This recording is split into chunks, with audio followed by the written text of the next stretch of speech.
যেটা দিয়ে বলা যেতে পারে যে কানাডা সেটা অ্যাকসেপ্ট করেছে, বাংলাদেশ সেটা গ্রহণ করেছে। তো আমি মনে করি যে এখানে দায়িত্বশীলতা একটা প্রশ্ন আসে, এটা স্পর্শকাতর একটা ইস্যু। এটা কারা এরকম একটা মিথ্যা খবর কেন ছাপালো, আর এটা কোত্থেকে উদ্ভব হলো, কেমন করে হলো, সেটাও একটা জানার দরকার আছে। এখানে নাইম ভাই আছেন, উনি হয়তো আরো ভালো বলতে পারবেন যে দায়িত্বশীলতার জায়গাটা আর কতটুকু দায়িত্বশীল হলে আমরা তাদের কাছে সেই দায়িত্বশীলতা খুঁজে পাবো।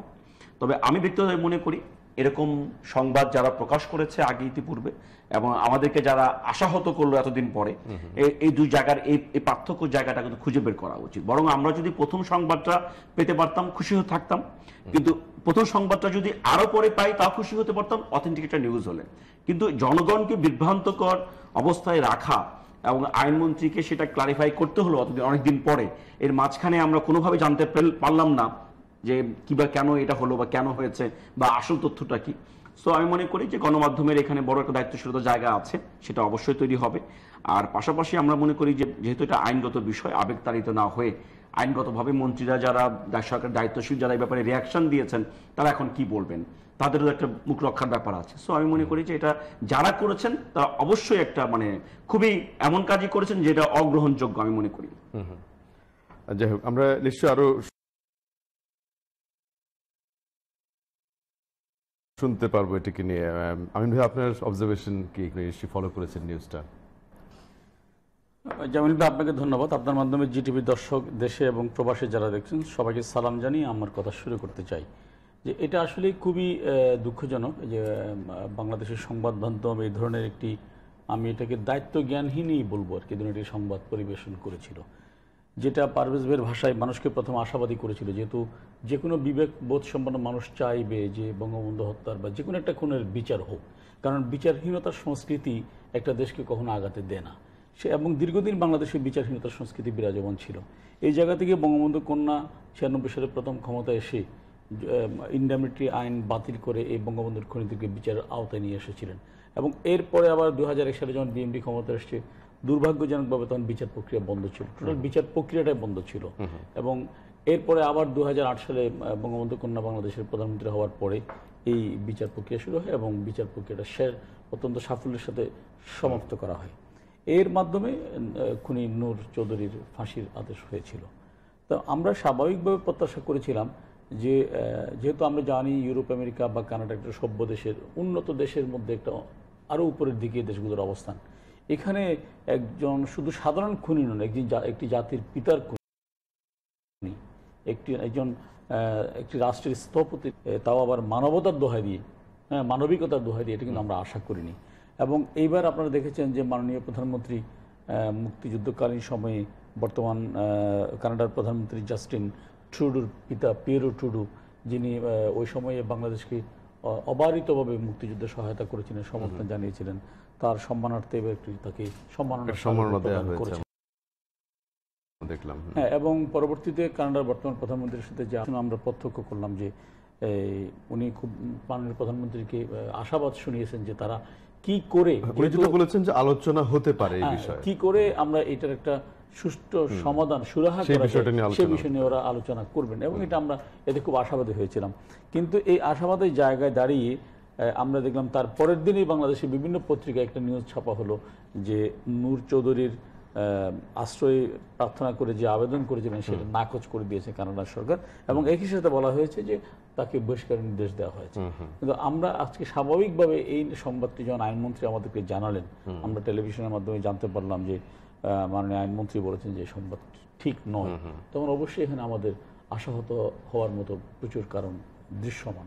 বাট আমরা আশা করব মাননীয় প্রধানমন্ত্রী যেভাবে মুক্তিযুদ্ধে তার কানাডার জনগণ এবং কানাডার তৎকালীন সরকারের সহায়তার জন্য, সমর্থন, অকুণ্ঠ সমর্থনের জন্য তাদেরকে সম্মাননা প্রদান করেছেন, সবকিছু বিবেচনা নিয়ে যে মানবতার দোহাই দিয়ে ওখানে একজন খুনিকে আশ্রয় দেওয়া হয়েছে, ঠিক সেই মানবতাকে রক্ষা করার জন্য সেই খুনিকে বাংলাদেশে ফিরিয়ে দেওয়ার মতো একটা এবং এর পাশাপাশি আলোচনা তারা করছেন। আপনি খেয়াল করেছেন প্রধানমন্ত্রীর বক্তব্যে আরেকটা বিষয় ছিল যে জনগণ যাতে সম্পৃক্ত হয়, সচেতন হয়, তারাও যাতে এই বিষয়টা দাবিটি তুলে এগিয়ে আসে। হ্যাঁ, প্রধানমন্ত্রীর সাথে সাথে এটাও আহ্বান জানিয়েছিলেন যে জনগণ যেন এইভাবে একজন খুনিকে আশ্রয় দেওয়ার বিপক্ষে তাদের ভয়েস জনমত গড়ে তোলে, জনমত গঠন করে, সেজন্য তিনি আবেদন করেছেন। নিশ্চয়ই আমরা আরো কথা বলবো। নাইম ভাই, আপনি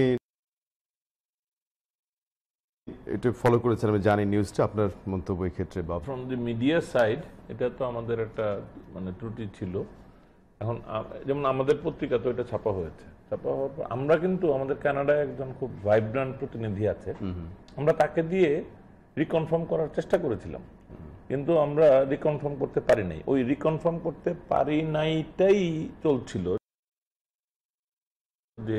যেহেতু এরকম একটা অর্ডার হইলে আপনি ওই কোর্টে ঢুকলে আমরা ওইরকম পাচ্ছিলাম। তো তখন আমরা ভাবছিলাম যে ভুলটা বোধহয় এইরকম যে কোনো একটা অথরিটি বলেছে it may not be a court.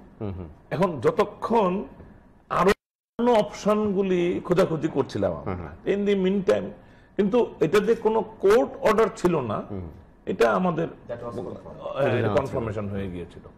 তো তারপরে আমরা আশা করছিলাম যে এটা মানে কোনো একটা হয়তো আধা কোর্ট জাতীয় কিছু কোথাও অনেক সময় হয় না যে নানান রকম হয়। তারপরে আমরা এটাও আলোচনা করেছিলাম যে এটা হয়তো কোর্ট অর্ডার না, এটা হয়তো একটা অবজারভেশন, অবজারভেশনটাই বাইরে হয়তো মানে এটা কোর্টে অনেক সময় বিচারকরা নানান রকম কথাবার্তা বলে, এই তাদের যে আলাপচারিতাটা বাইরে কেউ যদি প্রকাশ করে থাকে যেটা অর্ডার নয়, ওখান থেকে বহিষ্কার হতে পারে, জিনিসটা বহিষ্কার হয়ে যাবে এরকম করে চলে আসতে পারে। আমাদের এখানে আমাদের সাংবাদিকতায় ত্রুটি আছে। এখন আমি আবার এটা বলতে চাই, নট টু ডিফেন্ড, আমি প্রথমেই আমি sorry as a part of the media যে আমরা এই মিস্টেকটা করি, কারণ এটার সাথে আমাদের ইমোশন, বাংলাদেশের অনেক রাজনৈতিক মানে কিন্তু মিডিয়ার এই মিস্টেক গুলি কিন্তু গ্লোবালি হয়, এটা শুধু বাংলাদেশের মিডিয়ার হয় তা না, পৃথিবীর যে কোনো মিডিয়াতেই এই মিস্টেক করে, ইচ্ছাকৃত এবং অনিচ্ছাকৃত। তবে আমি যেহেতু মিডিয়া তো পরিচালনা করে মানুষ, একটা জিনিস হলো যে ভুলটা ধরা পড়লে ভুলটা দ্রুততম সময়ে জানানো হলে আমি দাবি করি যে মিডিয়াকে মাফ করে দেওয়া উচিত। এটা যদি ইন্টেনশনাল না দিয়ে সংশোধনী দিয়ে সঙ্গে সঙ্গে যদি এটা কারেক্টেড রিপোর্টটা দিয়ে দেওয়া হয়, কারণ মানুষকে ন্যূনতম সময়ে দ্রুততম সময়ে কারেক্ট করে দেওয়াটা মিডিয়া, তাহলে আমি এটাকে অতটা অপরাধ হিসেবে দেখবো না। কিন্তু এটা এমনও কি হতে পারে যে প্রায় যেহেতু প্রতিদিনের খবর বের করা একটা দৈনিক পত্রিকার চ্যালেঞ্জও থাকে, সময়েরও খুব স্বল্পতা থাকে তথ্য সংগ্রহের ক্ষেত্রে, না সে তো বটে, সময়ের না তো, এটা তো বাংলাদেশ থেকে বসে তো এটা চাইলেই সমস্ত কিছু জানা যাচ্ছে না। আবার বাংলাদেশেও অনেক জিনিস কানাডা থেকে জানা যায়, কিন্তু বাংলাদেশ থেকে জানা অনেক কিছু ক্লিয়ার হয় না। আমরা অনেক সময় চেষ্টা করি তো মানে ক্লিয়ার বলা হয় না। আমেরিকান মানে ওয়েস্টার্ন সোসাইটিতে কিছু যে ভালো দিক আছে এর মধ্যে হলো যে কিছু ট্রান্সপারেন্সির জিনিস ওয়েল এস্টাবলিশড। আমরা হলো ট্রান্সপারেন্সির যুগে মাত্র ঢুকছি, রাইট টু ইনফরমেশন অ্যাক্ট হয়েছে, আমরা এখন দাবি করতে পারি, অনেক ক্ষেত্রে পাই, আবার অনেক ক্ষেত্রে পাই না এখনো। ধীরে ধীরে এগুলো ডেভেলপ করব। এগুলো নিশ্চয়ই আমরা হতো যদি এই কারেকশনটা যদি আমরা মিডিয়া থেকে পেতাম। না, মিডিয়া থেকে আসবে, কিছু মিডিয়া রিজয়েন্ডার দিয়েছে, যেটা মিডিয়ার সীমাবদ্ধতা, মানে আইনমন্ত্রীর বলার চেয়ে মিডিয়া বললে ভালো হতো। ক্লারিফাই করেছেন, আমরা সেটিও এক্সপেক্ট করব। একজন দর্শক অপেক্ষা করছেন, বেশ কিছুক্ষণ থেকে প্রশ্ন রাখতে চাইছেন। কে আছেন আমাদের সাথে? হ্যালো, আসসালামু আলাইকুম। ওয়ালাইকুম আসসালাম, বলুন। আমি টুটুল যশোর থেকে বলছিলাম।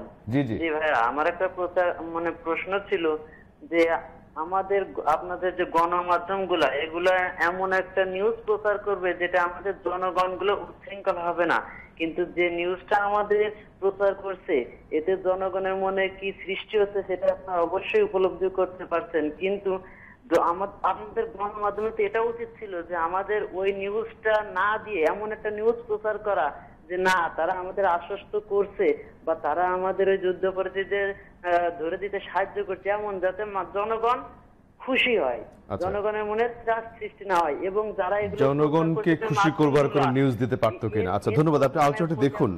আমরা যেটি কথা বলছিলাম নাইম ভাই, সেটি যে একই প্রসঙ্গে উনি প্রশ্ন করেছেন।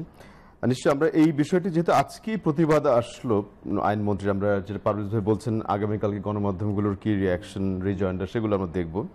আমরা একটু আরেকটা প্রসঙ্গে যেতে চাই, নিশ্চয়ই আরও যদি কিছু ইস্যু থাকে, বিশেষ করে আজকের আরেকটি ব্যাপকভাবে আলোচিত বিষয় রামপাল প্রকল্প, যেটি আমিন ভাই আপনারা অন্য নাইম ভাই জানেন যে ইউনেস্কো সরাসরি এটির বাতিল চেয়ে সরকারের কাছে চিঠি দিয়েছে।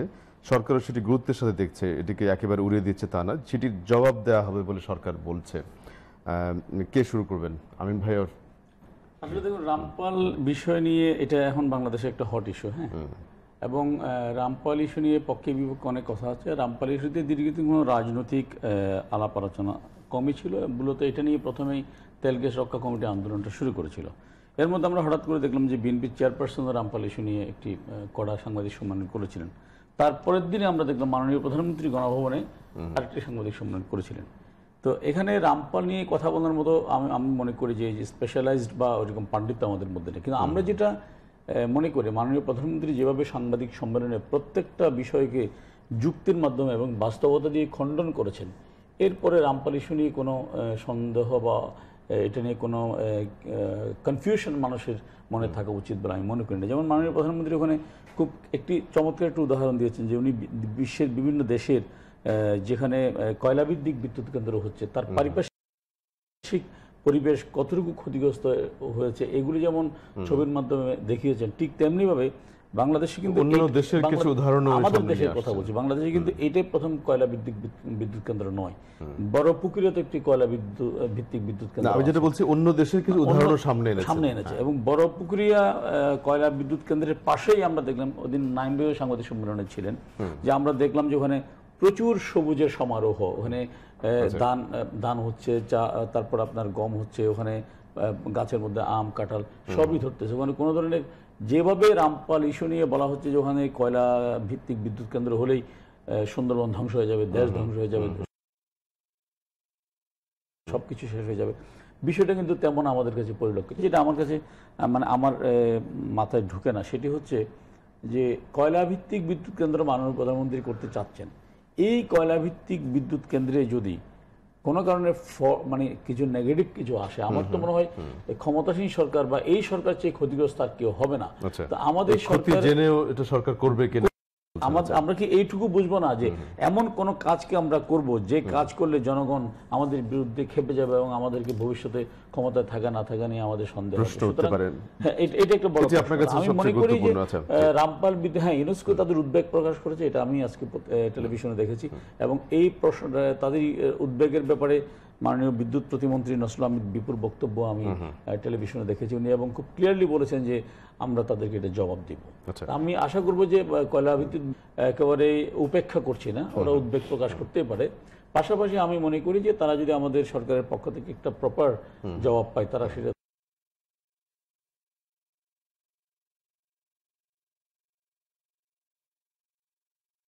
তুষ্ট হবে এবং এখান থেকে হয়তো তারা আমাদের সরকারের এখানে সেই সংবাদ সম্মেলনে ছিলেন, আমি জানি, আমরা দেখেছি আপনাকে বিভিন্ন গণমাধ্যমে। তারপরেও ওই ঘটনার পরেও ইউনেস্কো কতগুলো বিষয়ে তাদের জবাব দিয়ে এটা বাতিল চাচ্ছে, এমন না যে তারা উদ্বেগ প্রকাশ করেছে, একেবারে সরাসরি গণমাধ্যমে এটা আমরা দেখতে পাচ্ছি। এখন আমি একটু রাজনীতির বাইরে একটা কথা, জিনিসটা হচ্ছে কয়লা ভিত্তিক প্রকল্প হলে এর কিছু ক্ষতিকর প্রভাব থাকবেই, কিন্তু এই ক্ষতির যে মাত্রা এখন কিন্তু টেকনোলজিক্যাল অ্যাডভান্সমেন্টে এটা অনেক নিয়ন্ত্রণে রাখা যায়। তারপরেও আমি এই কথাটা এটাকে সমর্থন করার জন্য বলছি না, কিন্তু আমাদেরকে আবার দেখতে হবে যে আমরা রিলেটিভলি কম কস্টে কিভাবে পেতে পারি। আমাদের এখানে জলবিদ্যুতের সুবিধা নাই, আমরা যাব কোথায়? গ্যাসের সংকট, হ্যাঁ, গ্যাসেরও আমার সীমাবদ্ধতা আছে। তো এখন আমরা যাব কোথায়? আমরা যে লো কস্টে বিদ্যুৎটা দিব, কোত্থেকে দিব? এখন পৃথিবীতে এই যে ধরেন ইউনেস্কো লিড করে কারা? পশ্চিমা শক্তি। এখন পশ্চিমা শক্তি কিন্তু তাদের একটা উন্নয়নের স্তর, পরিবেশকে সম্পূর্ণ জেনে বুঝে শুনে নষ্ট করে করে তাদের উন্নয়নটা করে নিয়েছে একটা স্তর পর্যন্ত। এখন এই ওদের যে ফিনান্সিয়াল ইনস্টিটিউশন, তারা এখন আমাদের উন্নয়নের পথে ওই প্রতিবন্ধকতাগুলি আবার চাপায় দিচ্ছে, কিন্তু আমরা কিন্তু আমাদের উন্নয়নের নাই। তো বাংলাদেশে যারা বিরোধিতা করে, আমি সকলের কথা বলছি না, একটা বড় অংশ আছে, তাদের ফান্ডিং এর সোর্স গুলি যদি দেখেন, দেখবেন যে ওই পশ্চিমা শক্তি, সেগুলোর সাথে কানেক্ট, ডাইরেক্ট অথবা ইনডাইরেক্ট। এই ইউনেস্কো বা কোনো একটা ব্যাংক প্রত্যাহার করে নেওয়া, তো এইগুলি কিন্তু আমাদের একটু বুঝতে হবে যে আমরা কখনো কখনো কিছু মানে যে কিছু ক্ষতি আমরা জানবো, কিন্তু এই ক্ষতিটা কিন্তু এরকম না যে এটা হওয়ার পরের দিনই ওখানে গাছগুলি মরে যাবে। ব্যাপারটা কিন্তু এত দ্রুত না, এটা একটা লঙ্গার টার্ম ইম্প্যাক্ট। এটা আমাদের সামগ্রিক এনভায়রনমেন্টের ইম্প্যাক্টের উপর। কিন্তু আমরা তো এগুলোর থেকে রক্ষা পাচ্ছি না। পশ্চিমারা মানে দূষণ এমন করছে যে ট্রাই টু আন্ডারস্ট্যান্ড, তাদের ওই দূষণ সংশোধন করার জন্য আমাদেরকে নতুন করে দূষণ দিচ্ছে না, অথচ আমাদের কিন্তু অগ্রযাত্রাটা ব্যাহত হয়ে যাচ্ছে, কারণ আমরা তো উন্নয়নের ওই স্তর। তারপরে কিন্তু এটা কনফিউশন তৈরি করে যখন এটা ইন্ডিয়া এটা সেনসিটিভিটি এসে পড়ে, সেই ক্ষেত্রে পলিটিক্যাল দিকটা আসে। দুটো কারণে আসে, এক এটা তো ইন্ডিয়া, দুই এটা ইন্ডিয়ান আইনে এটা করা সম্ভব না, কারণ ইন্ডিয়াতে সুস্পষ্ট আইন আছে। এখন ইন্ডিয়ার আইনে ইন্ডিয়ার ভূমির ভিতরে করা যাবে না, বাউন্ডারির ভিতরে, কিন্তু এটা কিন্তু বাংলাদেশে করতে বা ভুটানে করতে তাদের কোনো আইনি সমস্যা নাই। হয়তো এই অ্যাডভান্টেজের জন্য বাংলাদেশে করছে, এইগুলিও কিছু সেনসিটিভিটিতে হয়তো ভূমিকা রাখছে। আমরা আলোচনা আবার ফিরতে চাই, পারভেজ ভাই আপনার কাছে ফিরবো, একটা বিরতি নিতে চাই ছোট করে, আবার ফিরে আসছি আজকের আলোচনায়। দর্শক আপনারা নিশ্চয়ই আমাদের সাথে আছেন আজকের সংবাদ সংলাপে।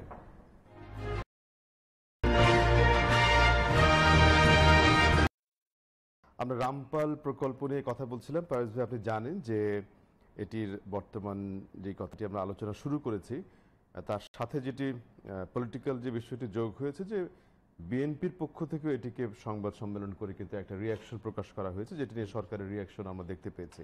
তারপর পরে ইউনেস্কোর বাতিল চাওয়া, তো আপনি এই দুটোকে না, আমি কোনো যোগসূত্র মিলাবো না যে বিএনপি চাওয়ার পর পরে ইউনেস্কো চেয়েছে। আমরা প্রত্যেকে যার যার মতো করে বলার চেষ্টা করেছি, কিন্তু আমার কাছে ব্যাপারটা হচ্ছে এরকম যে ইউনেস্কো যখন এটা উদ্বেগ প্রকাশ করেনি, তারা এটা বাতিল চেয়েছে। এই জায়গাটাতে আসলে আমি একটুখানি খুব কনসার্ন যে তারা তো উদ্বেগ প্রকাশ করতে পারতো, তারা অন্যভাবে আবেদনও করতে পারতো।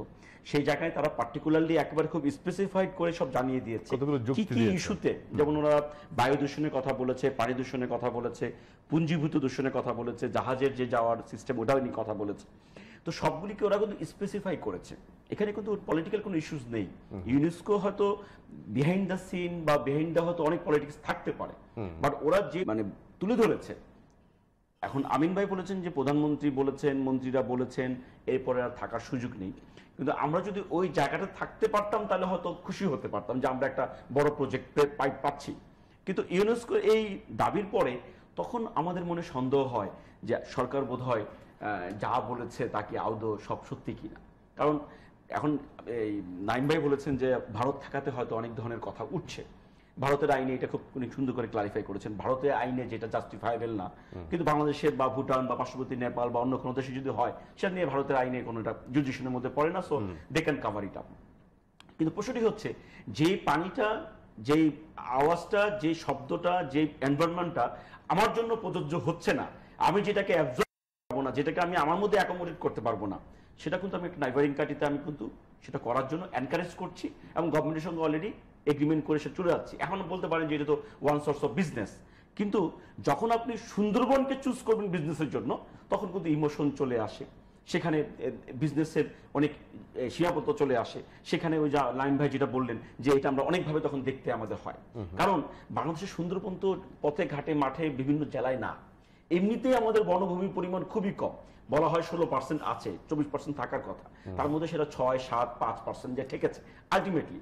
এছাড়াও তো প্রতি বছরই বাইন বাজার করতে ভাই আলটিমেটলি কিন্তু সব চুরি ডাকাতি হচ্ছে, কিন্তু ওখানে বন বিভাগে উজাড় হচ্ছে, ক্ষতি হচ্ছে, এই রামপাল না হলে হতে থাকবে, বাড়বে না কিন্তু কমবেই বরং। তারপরেও একটা হচ্ছে যে গভর্নমেন্টের দায়িত্ব হচ্ছে এই সমস্ত অনাচারগুলিকে বন্ধ করা। সেখানে গভর্নমেন্ট যদি তাদের সঙ্গে লিগেলি বৈধভাবে চুরি ডাকাতি শুরু করে দেয়, মানে কথাটা শুনতে খারাপ লাগছে, জিনিসটা কিন্তু খুব দৃষ্টিকটুর পর্যায়ে পড়ে যায়। আর আমার কথা হচ্ছে রামপালের ব্যাপারে ইউনেস্কোর এই দাবিটি দেওয়ার পরে এখন এটা কিন্তু তারা বলেছে যে আমরা তারা এটা যে হেরিটেজের যে জায়গাটার মধ্যে আছে এটা কিন্তু থাকতে পারবে না, তারা বরং এই নভেম্বরে একটা মিটিং আছে, সেখানে তারা এটাকে তারা আওতা বহির্ভূত করে দিবে। আমাদের এই সরকার মনে আছে তারা ক্ষমতায় আসার পরে লক্ষ লক্ষ না কোটি কোটি টাকা দিয়ে আমরা প্রত্যেকে ক্যাম্পেইন করে এটাকে হেরিটেজের মধ্যে দেওয়ার চেষ্টা করেছি। সেখানে সেই গভর্নমেন্টের হাতেই সুন্দরবন অনিরাপদ হয়ে যাবে, এটা ভাবতে কষ্ট হয় আমাদের। আমাদের ইমোশনটা তখন কষ্ট হয় যে কেন এই ধরনের নিতে হবে, আর অব্লিগেশনটা কোথায়। অর্থমন্ত্রী কিন্তু বলেছেন যে একদম স্পেসিফাই করে উনি সাংবাদিক সম্মেলন একদম অন এয়ারে বলেছেন যে এখানে অনেক ধরনের ঝামেলা আছে, সমস্যা হবে, সুন্দরবনে ক্ষতি হবে, বা তারপর আমাদের করতে হবে। তো এখন আমাদের জানতে ইচ্ছে করে এই তারপরে জায়গাটা কেন না, কিন্তু যদি ব্যাপারটা আমি একটু যদি এভাবে দেখি যে মিনিমাম ক্ষতির পরেও যদি বড় বেনিফিট চিন্তা করা হয় সেক্ষেত্রে আপনি কোনো সমস্যা নেই। আমার কথা হচ্ছে রামপাল বাতিল করার যে কথাটা বলা হচ্ছে এখানে, আমার কথাটি হচ্ছে যে শুধুমাত্র রামপালকে কেন চুজ করতে হয়। হ্যাঁ, যারা হয়তো এই ব্যাপারে এক্সপার্ট তারা হয়তো ভালো বলতে পারবেন, আমি তো জানি না। আমার কথা হচ্ছে সুন্দরবন ছাড়া কি কয়লা বিদ্যুৎ কেন্দ্র করার বাংলাদেশের কোনো সুযোগ আছে কিনা, সেটা খতিয়ে দেখা যায় কিনা, সেটা রিভিউ করা যায় আপনি কিনা। ওই সুন্দর যেটা লোকেশনটা কথা বললেন বলছেন, যে যদি মিটিগেট যায় কোনোভাবেই, যদি মনে করা যায় যে না আমরা কয়লা বিদ্যুৎ কেন্দ্র করবো, এটা খুব কেউ কিন্তু এটা নিয়ে আপত্তি করেনি, বিদ্যুৎ কেন্দ্র নিয়ে কিন্তু আপত্তি না, জায়গাটা নিয়ে সবার একটা ইমোশন দাঁড়িয়ে গেছে। তো জায়গাটা কি কোনোভাবে কি আমরা ছাড় দিয়ে, বাংলাদেশে তো 56,000 বর্গমাইল জায়গা আছে, তো এই কিলোমিটারের মধ্যে শুধুমাত্র ওই রামপাল সুন্দরবন ওই জায়গাটাকে কোনোভাবে, যেটা ইউনেস্কোর প্রপোজালের মধ্যেও আসছে, যে এটাকে স্কিপ করা যায় কিনা, এটা আমার কথা। যদি করা যায় আমি নিজে সেই প্রজেক্টের পক্ষে নামবো। এটা আমি মনে করি বাংলাদেশের জনগণ বিদ্যুৎ চায় না এই জায়গা কোথাও নাই, কারণ যেখানে আমরা 14 টাকা 60 টাকা 14 টাকা 15 টাকা দিয়ে বিদ্যুৎ কিনছি, এই যে কি বলে এটাকে কি বিদ্যুৎ জানি আমরা এখন কিনছি, এখন নামও তো মনে থাকে না। এবং সাম্প্রতিক কয়েকদিনে কিন্তু কিছুটা লোডশেডিং এ মানুষ কিছুটা বুঝতেও পারছে যে আমাদের আরো প্রয়োজন, চাহিদা আছে। আমি জানি না, it could be right, it could be wrong, আমি ভিকটিম না পার্সোনালি, বাট এবার একটা লম্বা ছুটির কারণে মানুষ কিন্তু গ্রামে গিয়েছে ঈদ করতে। আচ্ছা আচ্ছা, আমি সেই প্রসঙ্গে যাব না। আমার যে জায়গাটি সেখানে আমি শুনেছি যে ঈদ করতে যেতে যারা গিয়েছেন তারা প্রত্যেকেই কমপ্লেইন করেছেন নো বিদ্যুৎ। কিন্তু যেখানে আমরা শুনছি হাতিরঝিলে কারেন্ট জ্বালায় লাইট মাইট দিয়া অনেক রকম মানে লাইট বন্ধ করে জ্বালায়, আমরাও যারা কাছাকাছি থাকি আমরাও খুব খুশি, কিন্তু গ্রামে যারা গিয়েছে তারা বলছে ভাই এই ছটা মোটা তো আমাদের দিকে আসে না। আচ্ছা, আমরা একটু আলাপ করবো, হওয়া উচিত যত হাজার হাজার মেগা এটা কোথায় ব্যবহার হচ্ছে যাচ্ছে না। এটা যদি এমন হতে পারে কিশোরগঞ্জ হতে পারে, সেটা এক কথা হতে পারে, গোপালগঞ্জ হলে একটা জেলা হতে পারে, বাট সারা দেশে যদি মানুষজন বলে যে আমরা কেউ পাচ্ছি না, আমি প্রশ্ন নিতে চাই একটা। পারভেজ ভাই ধন্যবাদ, আমি আবারও ফিরবো আলোচনা, একটা প্রশ্ন নিতে চাই। কে আছেন আমাদের সাথে? হ্যালো, আসসালামু আলাইকুম। ওয়ালাইকুম আসসালাম, বলুন। আমার মোহাম্মদ আবুল হাসান, গোলাইগাঁও থেকে। বলুন। রামপাল বিদ্যুৎ নিয়ে আমার প্রশ্ন। রামপাল বিদ্যুৎ আমাদের জন্য কতটুকু ক্ষতিকর? কতটুকু ক্ষতিকর?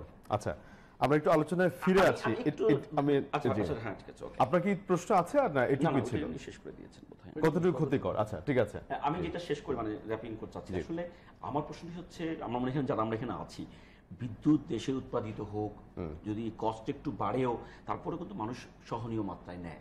বিদ্যুতের বিকল্প তো কিছু নেই পৃথিবীতে এখন পর্যন্ত। আপনি সভ্যতার কথা বলবেন, এগিয়ে যাওয়ার কথা বলবেন, বিদ্যুৎ থাকবে না তো হবে না। সো বিদ্যুতের উৎপাদন নিয়ে কোনো কথা নেই।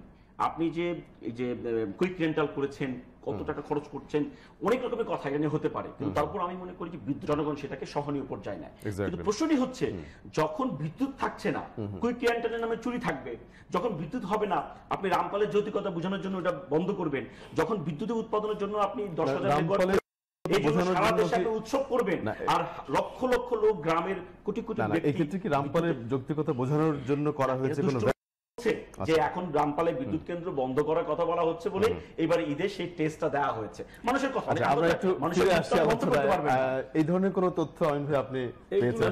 দুষ্ট লোকের কথা। আচ্ছা, দুষ্ট লোকের কথাটাই একটা অভিযোগ, এই অভিযোগগুলো করতে করতেই বিএনপি বা যারা করে তারা অভ্যস্ত। আমি বেস্টার পারভেজ একটি চমৎকার কথা বলেছেন যে আমরা বিদ্যুৎ চাই, বিদ্যুৎ হোক যেভাবেই, হ্যাঁ, কিন্তু সেটা নিয়ে কোনো প্রশ্ন নেই। কিন্তু আমি একটু স্মরণ করিয়ে দিই, বেস্টার পারভেজ বিএনপির chairperson Begum Zia quick rental বিদ্যুৎ হওয়ার আগে উনি প্রকাশ্যে হুমকি দিয়েছিলেন সচিবদেরকে, কুইক রেন্টালে যারা সাইন করবেন তাদেরকে ক্ষমতায় আসলে তাদের বিচারের মুখোমুখি করা হবে। তাহলে আপনি যে বললেন যে বিদ্যুৎ হলে আমরা খুশি, আপনিও আছেন, এটা ঠিক না।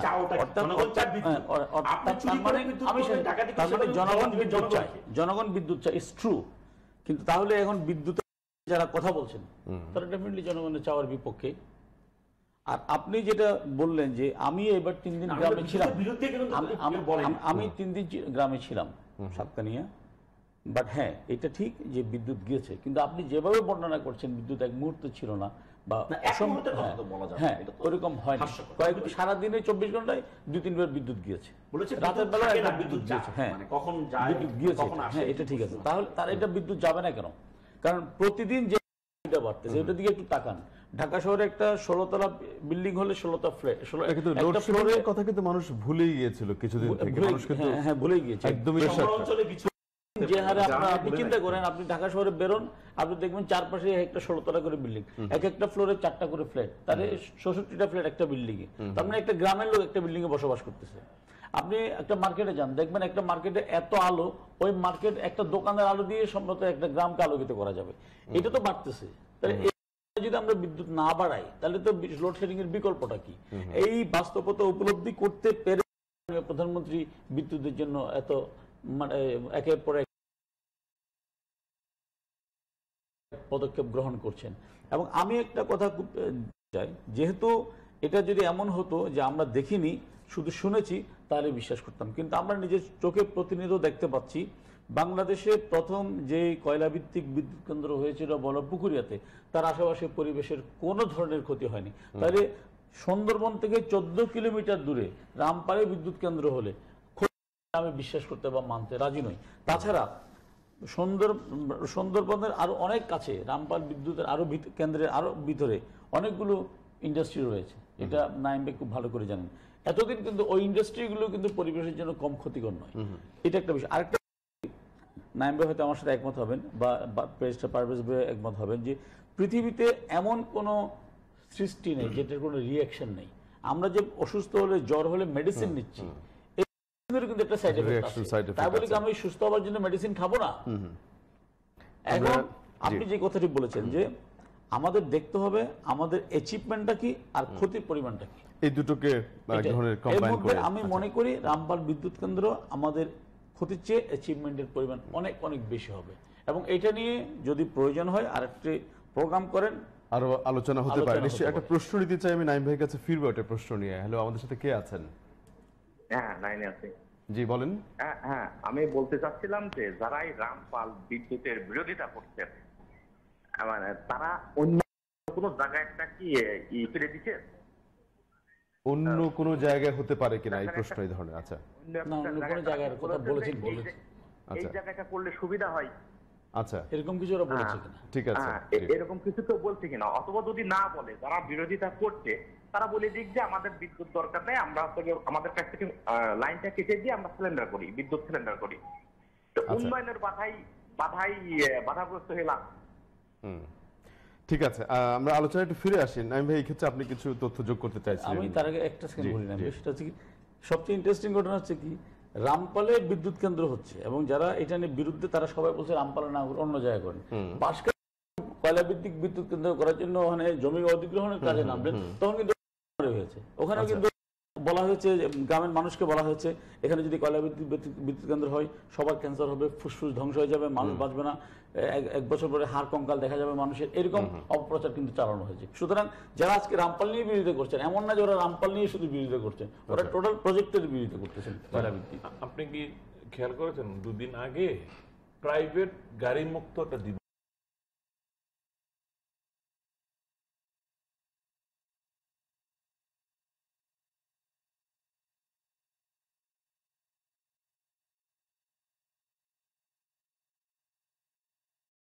আমি বলছি যে তারা একটু মাঝামাঝি চিন্তা করার চেষ্টা করে, এরকম আমি কোথাও কোথাও শুনেছি। তো এগুলি নিয়ে এক্সামিনেশন হতে পারে, এগুলি নিয়ে কথাবার্তা হতে পারে, কিন্তু আমার মনে হয় বাংলাদেশটা এত ফিজিক্যালি ছোট, এত ডেন্স যে বাংলাদেশে আসলে এটা একটা ইমিডিয়েট এফেক্ট পড়ে, কারণ আমরা তো ঘনবসতিত, আমাদের মানুষ খুব বেশি। তো এইরকম তো পৃথিবীর সবচাইতে ডেন্সিয়েস্ট কান্ট্রি ইন দি ওয়ার্ল্ড। তো সুতরাং আপনি এটা কোথায় কি করবেন যেটার একটা এফেক্ট হবে না, কোথায় করবেন বলেন? তো এইগুলি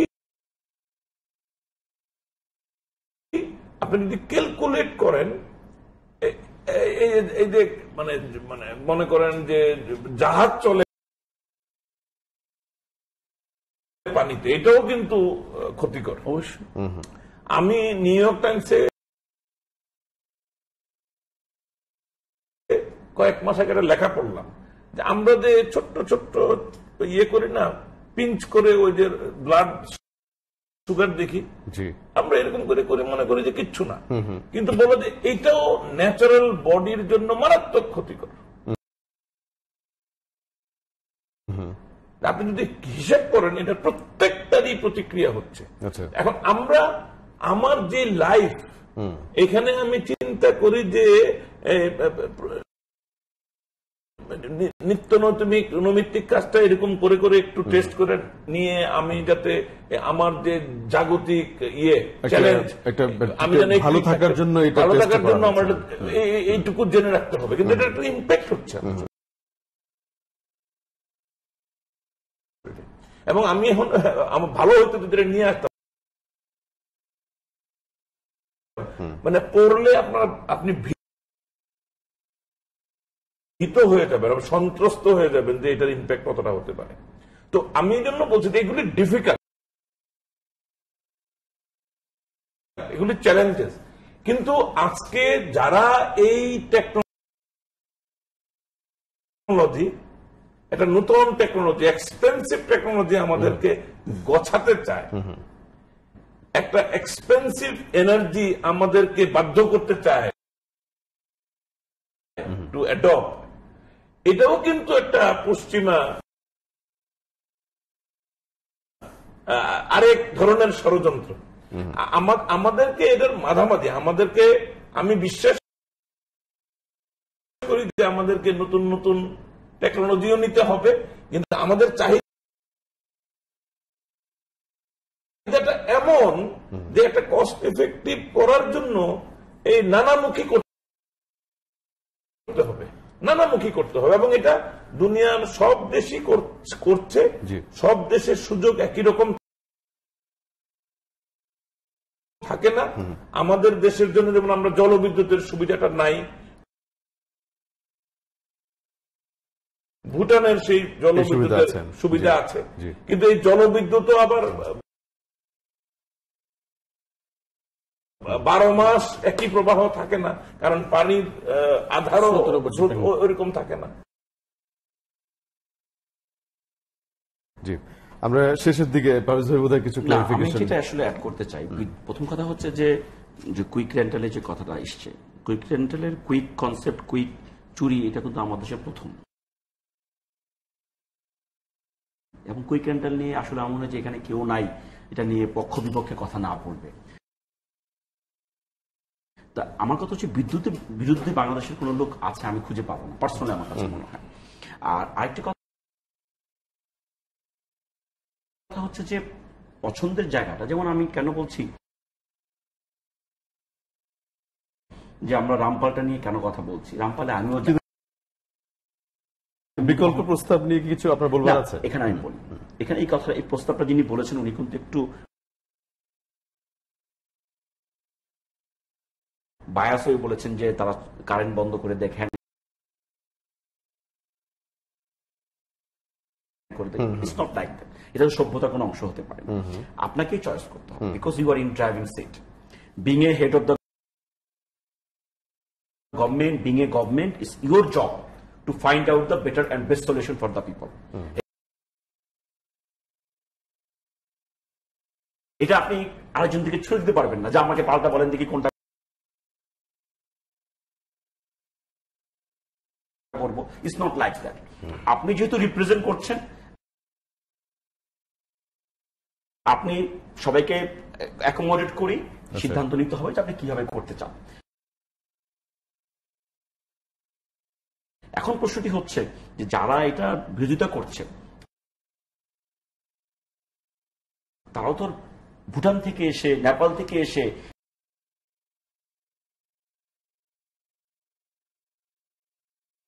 বা ইন্ডিয়া থেকে এসে বিরোধিতা করে আবার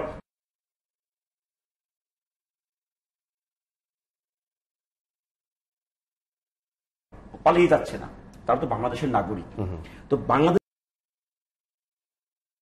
প্রধানমন্ত্রীর বা আওয়ামী লীগের বা নেতা বা মন্ত্রী যারা বুঝতে পারছেন this is good for the nation, আর যারা বোকা, যারা বুঝতে পারছে না, তাদেরকে বুঝানোর কোনো কৌশল নেই।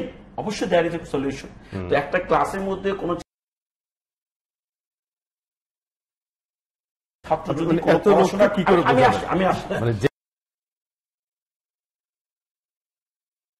এই জনগোষ্ঠী যেই জনগোষ্ঠী বুঝতে পারছে না, কেন বুঝতে পারছে না? Of course there could two reason. One হচ্ছে যে তারা বুঝতে চাইছে না বলে বুঝতে চাচ্ছে না, আরেকটা হচ্ছে তাদের বোঝার মতো ক্যাপাসিটি নেই। তো যাদের বোঝার মতো এত ক্যাপাসিটি আল্লাহ তাআলা বুদ্ধি দিয়ে দিয়েছেন, তাদের তো অবশ্যই আল্লাহ তাআলা ধৈর্য বেশি দিয়েছেন। তো লেটস স্টার্ট দ্য ডায়ালগ। একটা ভালো একটা প্রজেক্ট হবে, বিদ্যুৎ হবে, এটা বিরোধিতা করার লক্ষ্য আমি মনে করি বাংলাদেশে আছে। বরং যে জায়গাটিতে গ্যাপ আছে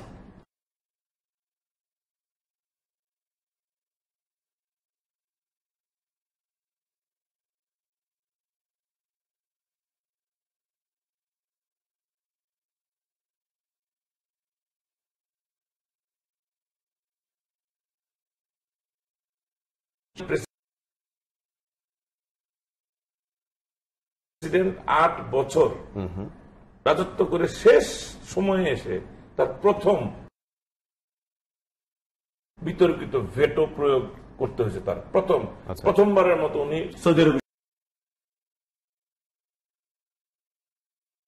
সৌদি আরবের সাথে ভেটো প্রয়োগ করছেন। এখানে কিন্তু উনি মানুষের ইমোশনের পক্ষে থাকেন, পক্ষের নজর